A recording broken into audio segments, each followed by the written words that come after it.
दुनिया में आमतौर पर सबसे ज्यादा दी जाने वाली सलाह कौन सी है? शायद ये कि अच्छा काम करो। आसान सलाह है, बस एक पेंच है। अच्छा आखिर होता क्या है उस पर हर कोई अग्री नहीं करता है। आसमानी किताब की माने तो जवाब आसान है, जो लिखा है सो सही है। लेकिन आसमानी किताबें भी एक थोड़ी हैं और हर किताब में अच्छे बुरे का हिसाब अलग अलग तरह से दिया हुआ है। दासप्रथा को ही लीजिए, 18वीं सदी तक ओल्ड टेस्टामेंट का हवाला देकर गुलामी को पश्चिमी देशों में जायज ठहराया जाता रहा। यह भी तर्क दिया गया कि मसीहा ने कभी गुलामी को गलत नहीं कहा। आज 21वीं सदी में कुछ लोगों द्वारा गुलामी को व्हाइट वॉश किया जाता है, इसे इंडेंचर्ड सर्विट्यूड का नाम देकर। क्या होता है इंडेंचर्ड सर्विट्यूड? मान लीजिए रामू ने सोमू को कुछ पैसे चुकाने हैं जो वो नहीं चुका पा रहा है, तो सोमू रामू से कहता है कि वो कुछ साल उसके यहाँ बिना तनख्वाह की नौकरी कर ले और इस तरह उसका कर्ज चुकाया हुआ मान लिया जाएगा। बस यही होता है इंडेंचर्ड सर्विट्यूड। इससे पहले कि इंटर्नशिप कर रही जनता खुद से रिलेट करने लगे, बता दें कि असलियत में यह सब इतना सिंपल नहीं है। पहले तो फैक्ट यह है कि पश्चिमी देशों में इंडेंचर्ड सर्विट्यूड की शुरुआत दास प्रथा के खात्मे के बाद हुई।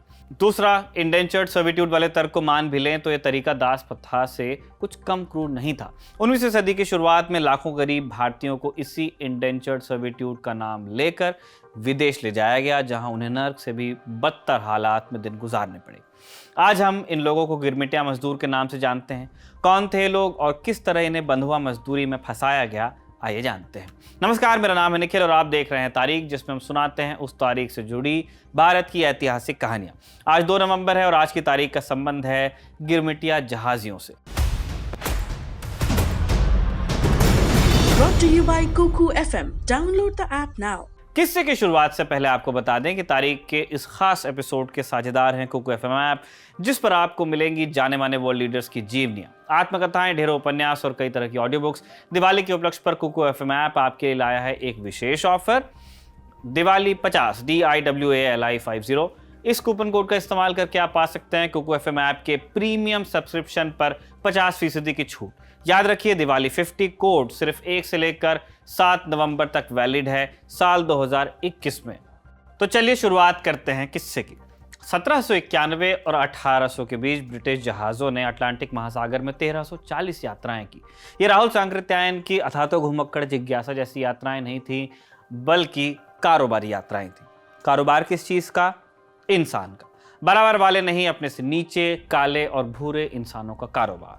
16वीं और 17वीं शताब्दी में ब्रिटेन के उपनिवेश बढ़े तो ब्रिटेन में समृद्धि भी बढ़ी। उच्च वर्ग को मिठास का चस्का लग गया और चीनी की मांग बढ़ने लगी। चीनी बनती थी गन्ने से और गन्ना उगाया जाता था कैरेबियन द्वीपों में। आज के हिसाब से वेस्ट इंडीज, जिस इलाके से आने वाली टीम को हम कहते हैं, उन आइलैंड्स पर। यहाँ अफ्रीका से लाए गए गुलामों को गन्ने की खेती में लगाया जाता। 1791 से 1807 के बीच जहाज़ों में 6,60,000 गुलामों को खेतों में काम करने के लिए ब्रिटिश कॉलोनीज में ले जाया गया। इस स्थिति में अंतर आया 19वीं सदी की शुरुआत में। 1801 में ब्रिटेन में दास प्रथा के खिलाफ आवाज़ें उठना शुरू हुई। इसके नतीजे में 1807 में ब्रिटिश संसद ने स्लेव ट्रेड एक्ट पास किया। तब दुनिया के अधिकतर समुद्री रास्तों पर ब्रिटिश रॉयल नेवी का दबदबा था। स्लेव ट्रेड एक्ट के तहत गुलामों को ले जाने वाले जहाज़ों पर पाबंदी लगाई गई और ऐसे जहाज़ों को पकड़े जाने पर 100 पाउंड प्रति गुलाम का फाइन लगाया जाने लगा। अच्छे इरादे से बनाए गए इस कानून ने गुलामों की ज़िंदगी और बदतर की। होता ये कि गुलामों को छुपाकर ले जाया जाता। अगर कोई रॉयल नेवी का शिप नजर आता तो फाइन से बचने के लिए गुलामों को पानी में फेंक दिया जाता। इसके अलावा इस कानून ने गुलामों की स्मगलिंग को भी जन्म दिया।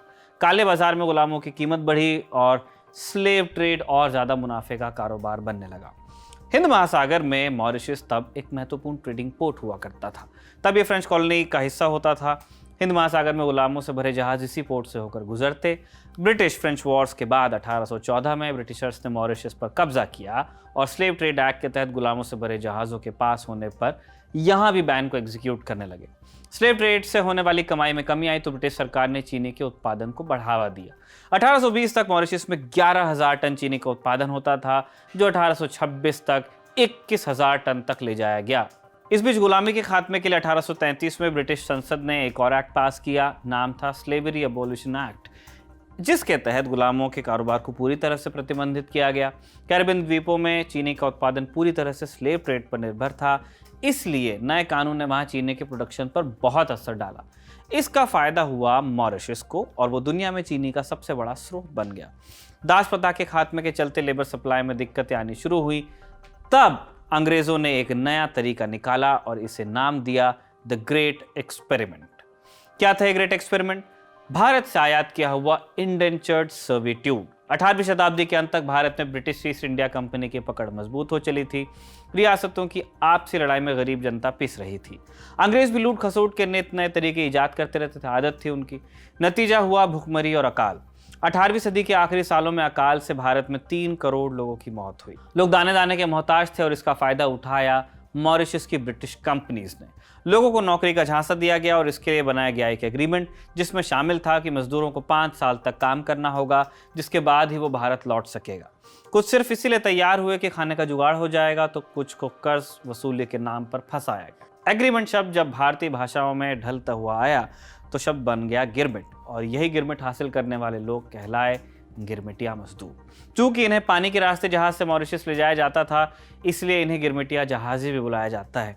मॉरिशस ले जाए गए पहले गिरमिटिया जहाजी एटलस नाम के जहाज में सवार हुए थे और एग्रीमेंट बनाने वाले अंग्रेज अधिकारी का नाम था जॉर्ज चार्ल्स। 10 सितंबर 1834 के दिन जॉर्ज चार्ल्स ने कलकत्ता में 36 भारतीयों से एग्रीमेंट पर साइन करवाए। ये सब के सब बिहार के रहने वाले थे और कलकत्ता में मजदूरी करते थे। तब एग्रीमेंट के हिसाब से आदमियों को 5 रुपए और औरतों को 4 रुपए प्रति माह मिलना तय हुआ था। आज ही के दिन यानी 2 नवंबर 1834 को एटलस जहाज मॉरिशस पहुंचा और इन 36 भारतीयों ने एंटोनेट नाम की शुगर फैक्ट्री में काम की शुरुआत की। जिस घाट पर ये लोग उतरे थे उससे अप्रवासी घाट के नाम से आज जाना जाता है और ये एक वर्ल्ड हेरिटेज साइट है। हर साल मॉरिशस में 2 नवंबर अप्रवासी दिवस के रूप में मनाया जाता है। 1834 से 1910 के बीच 4,51,746 भारतीय गिरमिटिया जहाजियों को भारत से मॉरिशस ले जाया गया। मॉरिशस के शुगर प्लांटेशन में गिरमिटिया मजदूरों की हालत दयनीय रही। इन्हें मजदूरी की रकम भी समय पर नहीं दी जाती। ले जाते समय ये बताया जाता कि 5 साल में लौट सकते हैं, लेकिन वापस लौटने का माध्यम जहाज थे और उन पर कंट्रोल था अंग्रेजों का। ये सिस्टम दास प्रथा से सिर्फ नाम में अलग था।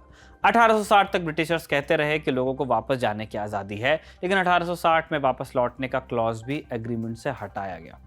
1860 में बाकी दुनिया में चीनी का प्रोडक्शन बढ़ा और 1869 में सुएज कनाल खुली तो भारतीय महासागर में ट्रेड कम होने लगा।